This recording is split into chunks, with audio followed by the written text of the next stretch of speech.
Good morning, everyone. Something I want to start out with today is my oldest sister that I know of.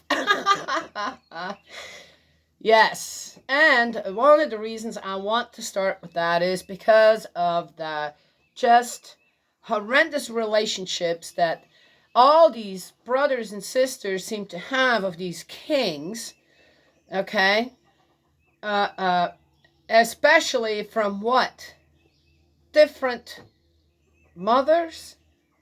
Different fathers? Okay. In this case, it's just different mothers, right? Yes? Okay. Yeah. And in my case, it's the same thing. My oldest sister, I did not get to know. Her name is Claudia, and I love the name Claudia. Claudia. Was born before my dad was married to my mother. No, he wasn't married to Claudia's mother. He was just very busy. She's, Dad. He knows. We're good. I just have to say, good thing he has a good daughter like me. My daddy does. Helping him restore, do all this stuff that needs to be done so he can find his true place in spirit world. Yes. So, interestingly enough, my youngest sister, that's not my youngest sister, but my youngest sister from the same mother. I know, right? I'm telling you. Who knows how many brothers and sisters I have actually in Africa, because that's where my dad went, to evade the law for 10 years. Anyway, I'm laughing. Well, you can laugh about it now. It's like, okay, well, someone's life, but happens to be one of my parents. Biological ones, anyway. Got to know her through my, youngest sister, through a show where my youngest sister went, just had this need to see if there were any other brothers and sisters out there of my father's, not my mom. Okay, no, my mom was, no, not happening. And the reason she did that, I found very, very loving and caring, is that she wanted to make sure that they were okay. She wanted to make sure they had a family. She wanted to make sure that if they didn't have a family, that there was one out there that would accept them. That's nice, isn't it? Yeah. So, my oldest sister didn't go to the show because of the conflict within her family, and she didn't want that to be aggravated by, okay, you guys get my drift? Anyway, so we got to know my oldest sister. And interestingly enough, my oldest sister looks a lot like my grandma, because there were some, is that really our oldest sister? She didn't quite believe it, maybe. Well, anyway, but you could tell, no, this is one of ours, one of my dad's, And she was really tall. She was, all of us, I'm the shortest one at 5'7", almost 5'8", and everybody is close to 6 feet, and she definitely is. And she was a big girl as well, but she knew how to dress herself. She was, I so admired in a way that she knew how to dress herself and look like a queen. And on top of that, with her bearing as well.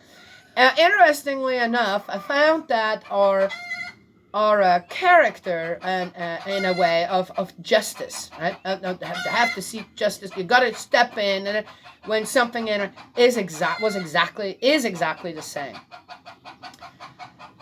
And that again is like, wow, this is amazing. We share so many traits as sisters, right? Yes. admired her for in a way that she struggled with that.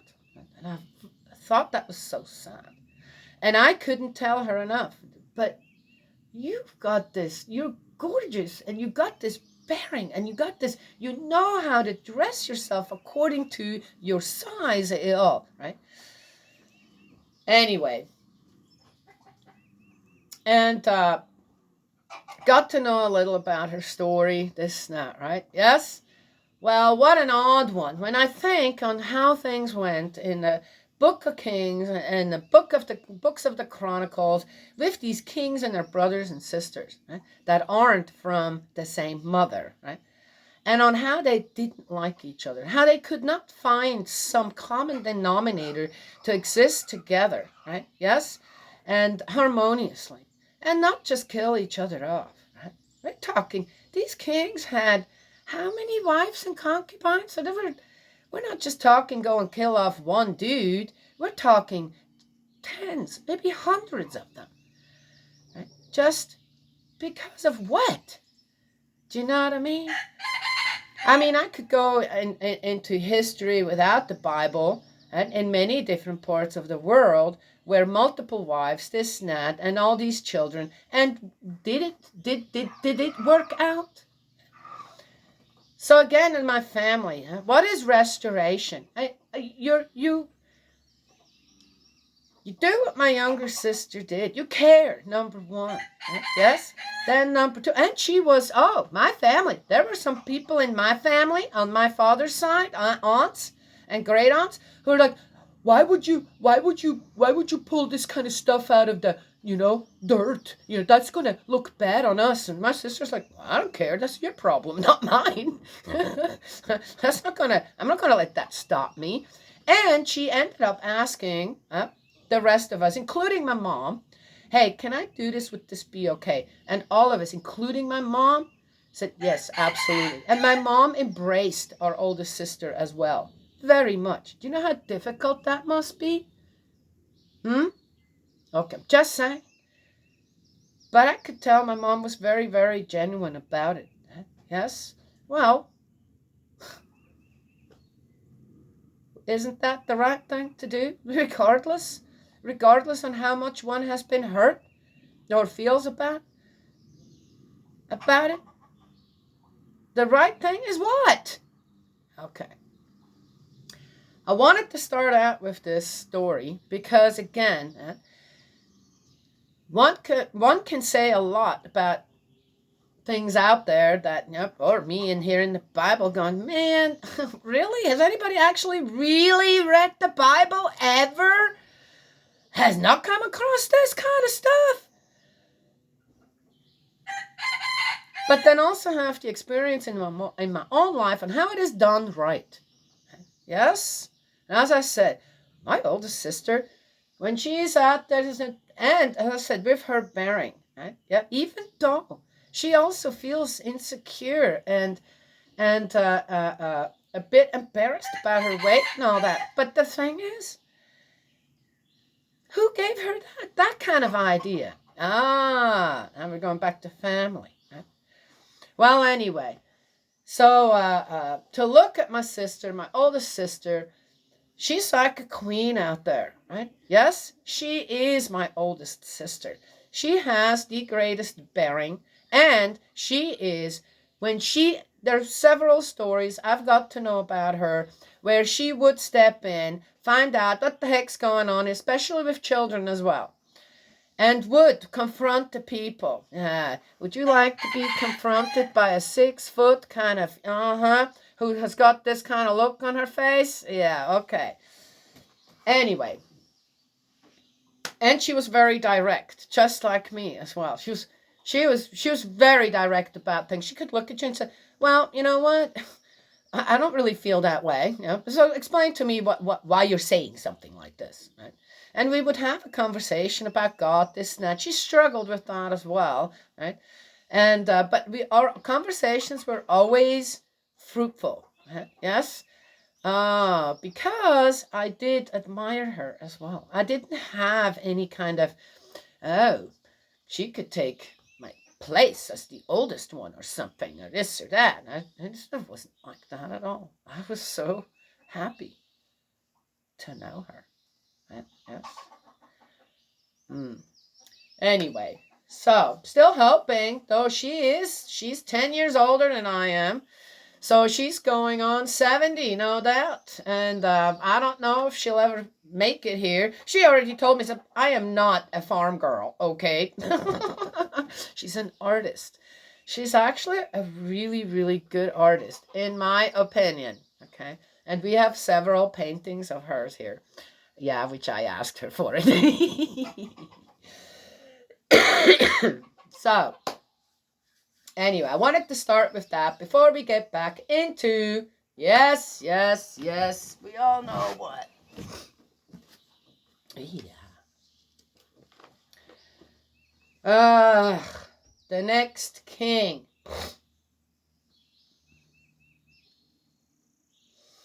Let there be no slaughter, please. That's already been written. What are you talking about? I know, but just maybe we get lucky today. All right. We are in the second, look at lucky today. We're on the second book of Chronicles 27. Jotham reigns in Judah. Oh, that's a really short one. Hey. Oh, and then 28 is a really long one. Jotham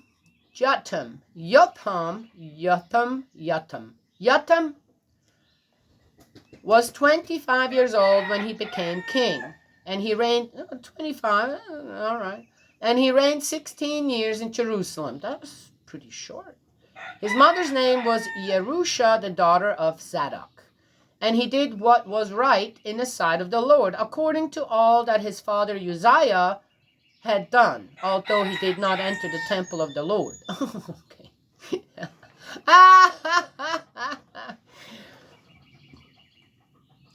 But still, the people acted corruptly. Well, I think I explained that yesterday. I'm not going to get further into that. I mean, he built the upper gate of the house of the Lord, and he built extensively on the wall of Ophel. It's all about building stuff and conquering. And yeah, okay. Moreover, he built cities in the mountains of Judah, and in the forests he built fortresses and towers. He also fought with the king of the Ammonites and defeated them.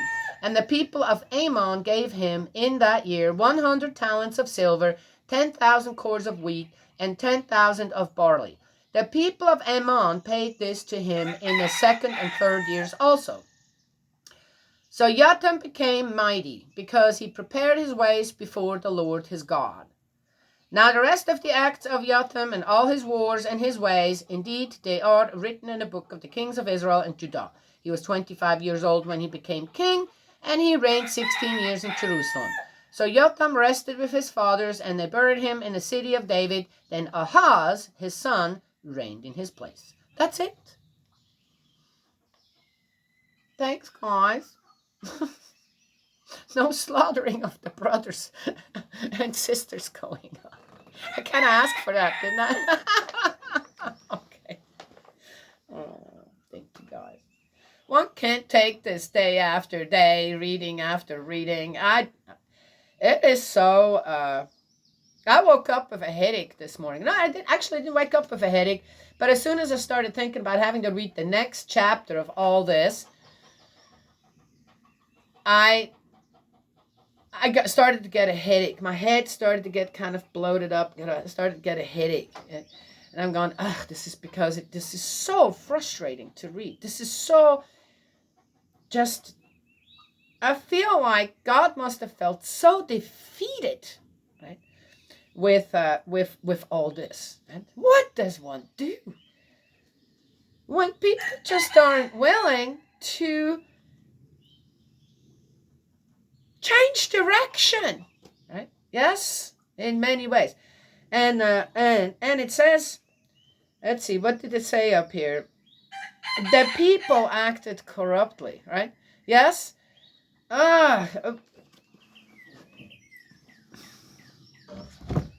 what is it going to take for people, right, to start to be as, okay, though there has been conflict in my sister's life all her life from what I've kind of gained, and on how she was treated as, my father wasn't around for that girl, that daughter, are you kidding me?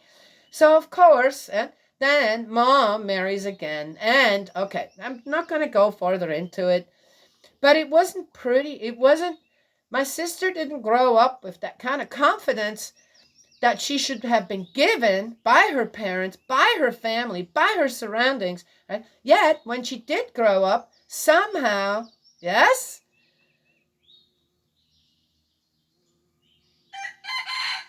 fine lady.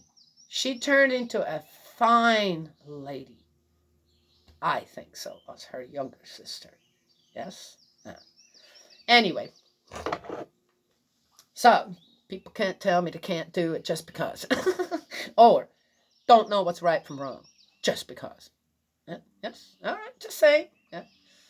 Anywho, what I wanted to also talk about is something else, also from my family, where I grew up in Switzerland. Switzerland, oh my gosh, you talk about superstitious people and making things up about, especially the clergy, the priests, the Catholic Church. Yeah. When I say the Catholic Church, I mean the ones on the top of that pyramid. I am not talking about the common people who believe, okay? Because in many ways, right, whatever trickles down from the top when it comes to serving God, believing in God, having faith in God, and also accordingly then go by the Ten Commandments. Switzerland's a great example of that, on how you live together. Is everybody? No. But I'm just saying, when people sometimes they talk about the Catholic Church, they just include anyone that believes in it, just like with Islam as well, right? Yes? Well, what do we know? What do we, as non-Muslims, right? Yeah. What do we know? As infidels, what do we know? Right? We know they're terrorists. We know that, okay. But again, where is that all coming from? And who uses that? Who uses religion? Okay? For their own gain, for their own nasty deeds. Right? Is that all the people? I believe that in Islam, there are also people who know, right, have found a proper way to, right, gain a relationship with God through their religion. And then that goes for every other religion out there. Unless it's downright a cult, where you have to say, no, you don't do that. That's, regardless, you don't do that. Yeah? But when it comes to the four major religions out there, right, the common people are trying. That's what they were given, and they're trying, yes, all to follow what? One God. That's basically what I'm getting, okay? But there are things that have trickled down from the top, like the saints. What are the saints? The reason they're called saints, okay, is because they died martyrs. That's one thing. And usually they died, more often than not, they died horrific deaths. Okay? Yeah, okay. Then, of course, okay, why did they die the horrific deaths? Well, okay. Most likely because they wouldn't conform to whom, right? Yes? And kept on going with what? God's love and truth. Yeah, I'm just saying, right? Just saying. So there are all kinds of things there in Switzerland where people kind of have these odd experiences, or the stories make the rounds, this and that, right? Yes? Well, in my own family, there were stories like that. One of them was when one of my nieces was born. She was born quite a bit premature. And she cried and cried and cried and cried for 3 weeks, day and night. That's what I was told. Day and night. Never took a nap. Just cried and cried and cried and cried. And my mom finally went and she talked to someone. And Oh, yeah, she's being tortured by someone in my family. Turns out it was an uncle that is into the satanic arts or something. Really? Well, I never noticed anything about him. And then when my uncle, it was proven so, because when my uncle was dying, he was screaming and hollering and everybody could hear him. He was having a horrible death because he didn't want to die and go to the spirit world, supposedly because he knew what was awaiting him there or something, right? Yes? Well, okay. I knew that guy. I don't know. I have never noticed this sort of anything. I'm just saying. When I found out about this story, I was still really young, didn't know a whole lot, this and that. But anyway, this guy, this psychic or whatever, that told my mom, oh yeah, this is what's going on, and this is what we're going to do. And the next day, supposedly, my niece slept for 3 days, for 3 whole days, day and night. And then it was over. Okay.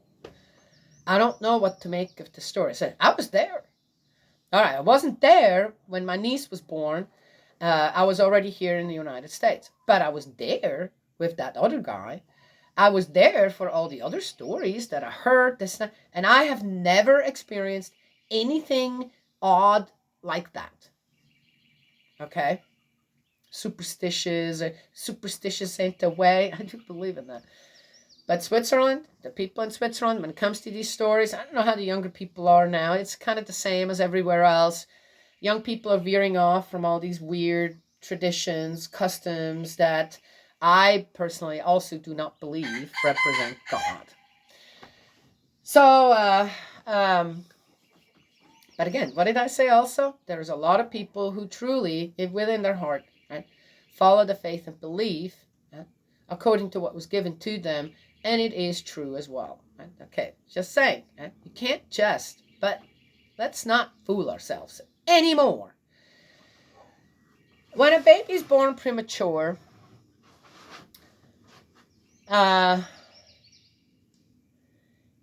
oftentimes the stomach's not developed, and they develop colic, right? Yes? Well, I didn't know that. I've never heard of a colicky baby before. I never had one until I came across one and said, oh my gosh, that's just terrible, so sad. They can't settle down. It's just too hard for them. When you finally somehow, well, by rocking them, supposedly, they kind of find some, the love that comes from the parent kind of pushes through the pain and they find some relief. As soon as you lay them down, they start crying again. So it's very possible, as a preemie, that my niece just didn't have a developed stomach, and it took about 3 weeks for that to happen. Oh, is it interesting that it happened exactly on the day that, okay, did it really happen exactly on that day? People sometimes have that wishful thinking. They want that miracle. They want the this and the that. Right? Kind of disregarding reality. Right? Well, this is coming from someone that daily talks to spirit world and sees all these wonderful things happening around me. What did I just say? Wonderful things happening around me.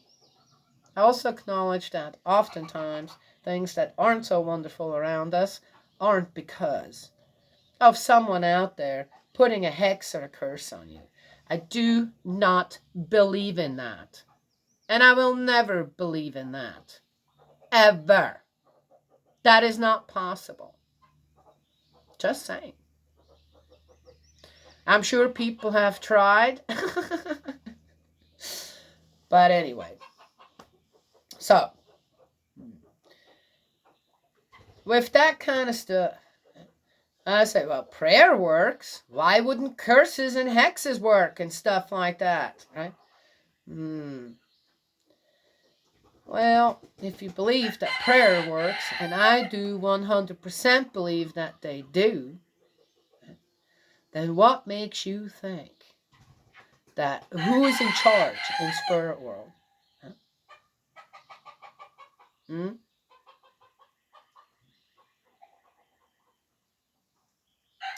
I'm not sure, where the desire of people who are trying to put something bad on someone else, I'm not sure who they're talking to, because whoever it is, whatever it is, doesn't exist, can't exist.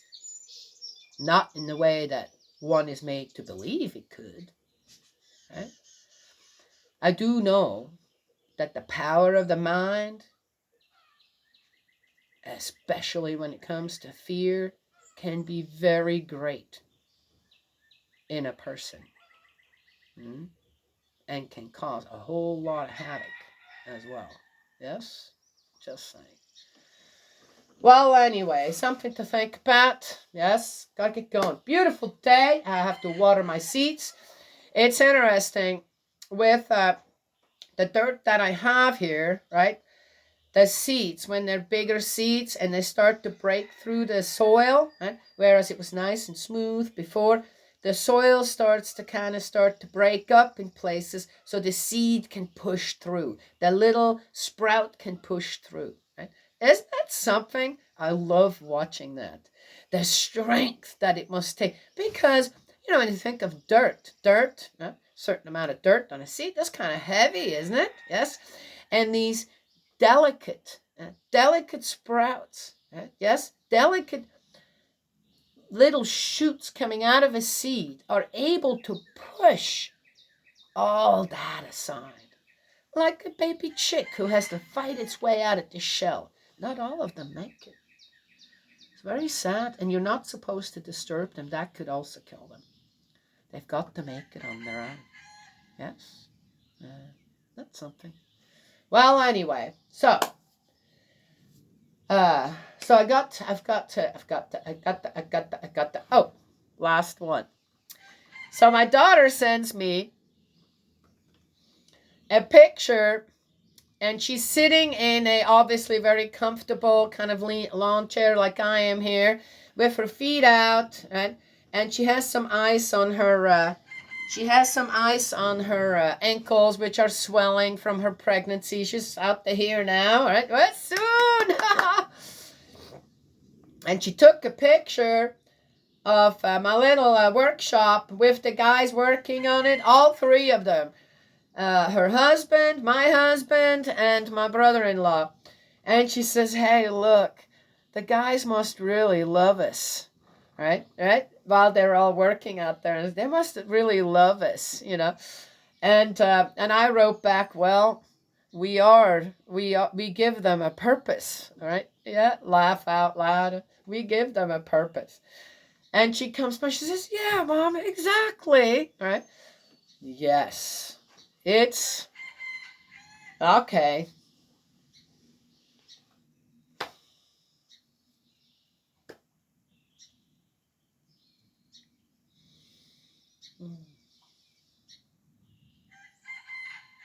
Wonderful. Yep. All right. Yeah.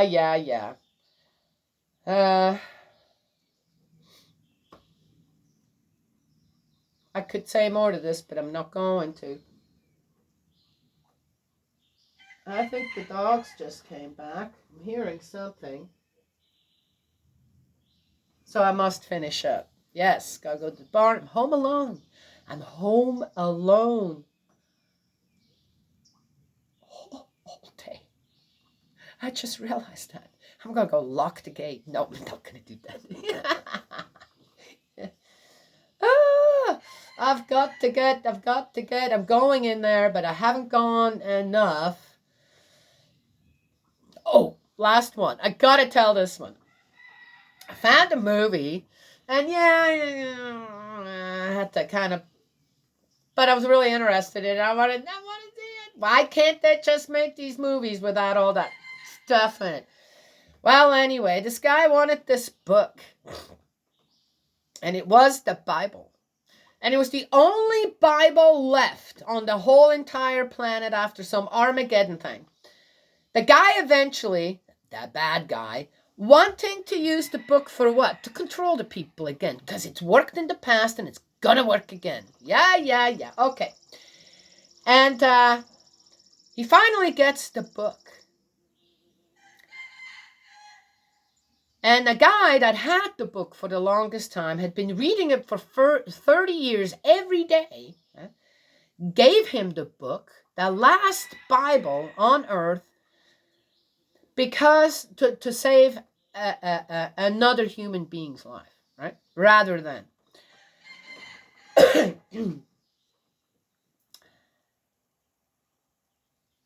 After, it was a girl, a young girl. After the girl was saved, she went back. Okay, she asked herself, why did you do that? You had been protecting this book for 30 years, going where you need to go to bring this book to where it belongs. And and he said, well, I realized that after reading it for 30 years, that to hold on to it and sacrifice a life, then I haven't learned anything from the book. The book taught me to do what I did. To let the book go and save your life. Save another human being's life. That was more, right? Anyway, they get to wherever they need to go to. And he has the whole book memorized. So guess what he does? For the remainder of the time that he had, because he was wounded as well, he recited the Bible to someone who was writing it down, and then they printed it and had this one Bible there. Right? The guy that got that other Bible, the bad guy, kind of, right, opens the Bible and he can't read it. Do you know why? Because it's in Braille.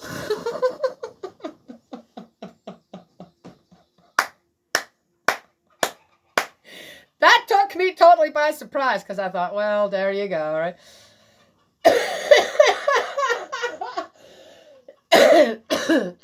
It was written in Braille, and he couldn't read it. The only Bible left in the world, and not many people could read at that time anymore in the movie.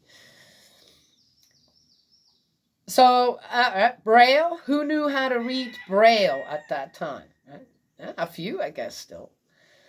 That one guy did, but they never said on how. At least I don't remember if they ever said on how he learned how to read Braille. He couldn't read it. No chance. Isn't that something? Tell me. Anywho, rarely something takes me by surprise anymore. Yeah. Most anything else, but I'll watch. It's gonna go this, and this way, right? Just because, and not because I can see in the it's not because of that. It's just knowing on how scripts kind of work. What are the people looking for? What possible outcomes could there be? Right? Yes. And of course, then there's the element of surprise. What could that be really when it comes down to it? Then you kind of put it all together, and it's not that hard to figure it out. That's at least not for me. Anyway, but that took me by surprise. I thought, man, that guy's going to get his hands on that. And then, yeah. So how's that going to work out?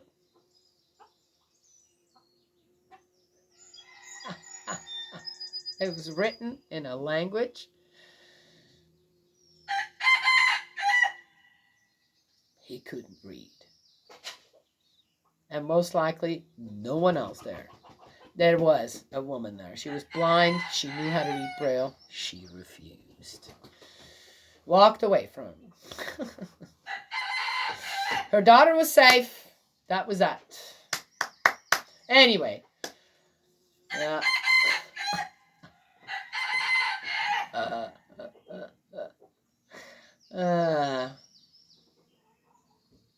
And the realization of the other one. I got it all memorized. I don't need the book. And then gave it all, right? Yes? All right. In the right place, to the right people. All right. Well, the one thing it said, where he went with this girl then, the one thing the guy said there, the older guy said, well, we're collecting everything so we can rebuild the world that we had, right? I'm going, don't do that. Make it better, right? Make it better than what it was. Make it good for everyone. Yes? Yeah. How did you do that? Lots of bad guys in that movie. Anyway, that's all I have to share this morning. One could keep talking and talking and talking and talking. Why not? Someday, my children, my grandchildren, my great-grandchildren can say, Grossy's still here. Just listen to her videos, right? Yes? Oh, yeah. I'm leaving this behind. And I sure wonder, I really, really, really wonder if anyone ever has truly read the Bible from beginning to the end. I know it's on you can get it on audio, this, that. And,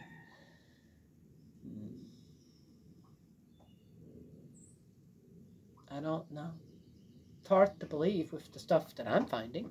Huh? Yes? Huh? All right. God's love and blessings always. May He, God, I've got to change. I have to. I'm ready to make that change. True Mother said, Heavenly Parent. It is the time of Heavenly Parent. Right? Yes? Doesn't that make us feel so much closer than, say, God or just Father? Right? Heavenly Parent. Again, this unites everyone. Right? Everyone can be a part of Heavenly Parent, addressing, right, the Creator as Heavenly Parent. Yes? May Heavenly Parents, love and blessings be upon you. May Heavenly Parent protect you.